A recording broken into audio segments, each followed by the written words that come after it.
अभी कुछ ऐसा हो कि जो बहुत बड़ा कदम इसमें लेना ही पड़ेगा, क्योंकि हम जानबूझ के कुछ नहीं कर रहे। हमारे साथ जो क्रिया हो रही है उसकी ये प्रतिक्रिया है।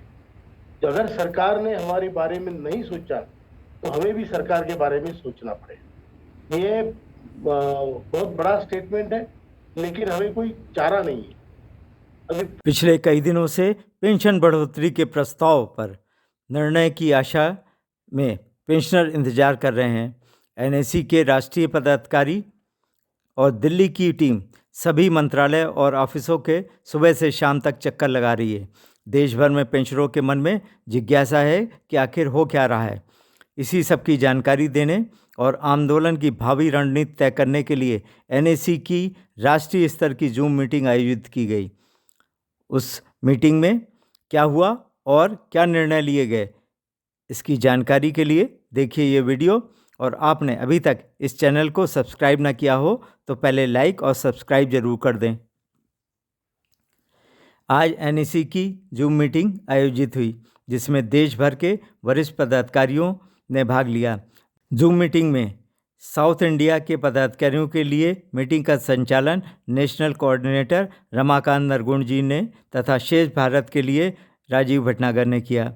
मीटिंग में सबसे पहले एनएसी चीफ अशोक राउत जी ने पिछले दिनों पेंशन प्रस्तावों पर हुई प्रगति की जानकारी दी और सरकारी तंत्र के ढुलमुल रवैये पर रोष व्यक्त करते हुए कहा कि अगर सरकार को हम पेंशनरों की चिंता नहीं तो हम क्यों सरकार की चिंता करें।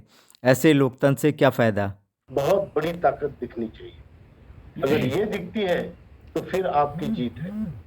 फिर भी हमें यकीन है, एक प्रकार से विश्वास है कि सरकार ये इतने बड़े आंदोलन को नजरअंदाज ना करते हुए हमारा काम 13 तारीख से पहले करेगी।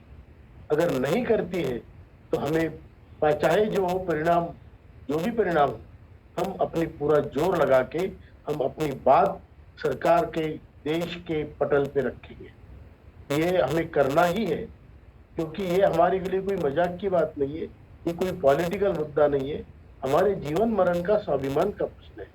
और इसके लिए हमें चाहे जो करना पड़े हम कर गुजरेंगे। जूम मीटिंग में महाराष्ट्र, कर्नाटका, तमिलनाडु, आंध्र प्रदेश, तेलंगाना, मध्य प्रदेश, राजस्थान, छत्तीसगढ़, बिहार, उत्तर प्रदेश, उत्तराखंड, दिल्ली, पंजाब और वेस्ट बंगाल के वरिष्ठ पदाधिकारियों ने अपने अपने सुझाव दिए।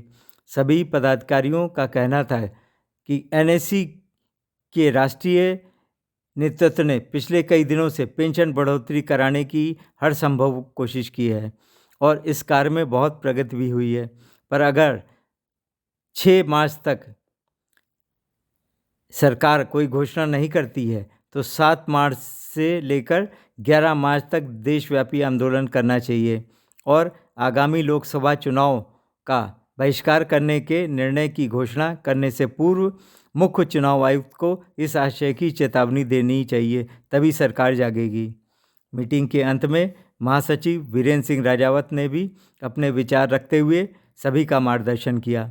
कि हम जो है, जो लोग संघर्ष में नहीं आ सकते उनके लिए हम सामूहिक स्तर पर लड़ाई लड़ रहे हैं, लेकिन जो भाई अपने व्यक्तिगत स्तर पे हमको अपने लिए भी लड़ाई लड़नी है तो 2 स्तरों पे हमको लड़ाई लड़नी पड़ेगी।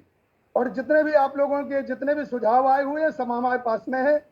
ईपीएफओ हमारे किसी काम का नहीं रहा है, हमें सबको पता है। वो हम लोगों के बीच में आपस में जो है भेद निर्माण कर रहा है, और जबकि होना ये चाहिए कि ट्रस्टी शुड बी इम्पार्शियल, वो इम्पार्शियल रहें, लेकिन ट्रस्टी इस बात की ओर ध्यान नहीं दे रहे हैं। 8 फरवरी 2022 को जो आपकी मीटिंग हुई थी उसका प्रस्ताव हमारे पास में है और उसमें गुंजाइश है करने के लिए, लेकिन अभी तक सरकार की ओर से निर्णय नहीं लिया गया है। मुझे बताया गया कि भाई इंटीरियम रिलीफ के बारे में चर्चा की गई है और आपसे निवेदन है कि तुरंत जो है आचार संहिता लगने के पहले हमारा काम करवाइए। और माननीय कमांडर साहब ने उनको स्पष्ट शब्द में कहा है कि आप ही वही व्यक्ति हैं, केवल और केवल वही व्यक्ति हैं जो माननीय प्रधानमंत्री जी से हमारी मांगों को सिफारिश करके मंजूर करवा सकते हैं। उस पर मुस्कुरा दिए थे, हम सबको पता है। इस प्रकार से पूरी साइकिल हमारी कंप्लीट हुई है। ये बहुत ही प्रसन्नता की बात है कि जो एनएससी के टॉप लोगों का काम था माननीय कमांडर साहब के नेतृत्व में उन्होंने पूरा किया गया है। पेंशन बढ़ोतरी के प्रस्तावों पर अंतिम निर्णय के लिए दोनों ओर से इन्हीं 8-10 दिनों में दबाव बनाना बहुत ज़रूरी है, वरना मसला टल जाएगा। आप भी जहाँ कहीं हो इस लड़ाई में भरपूर भाग लें और इसके समर्थन में नीचे दिया गया बेल का बटन ज़रूर दबाएं और वीडियो को ज़्यादा से ज़्यादा शेयर करें।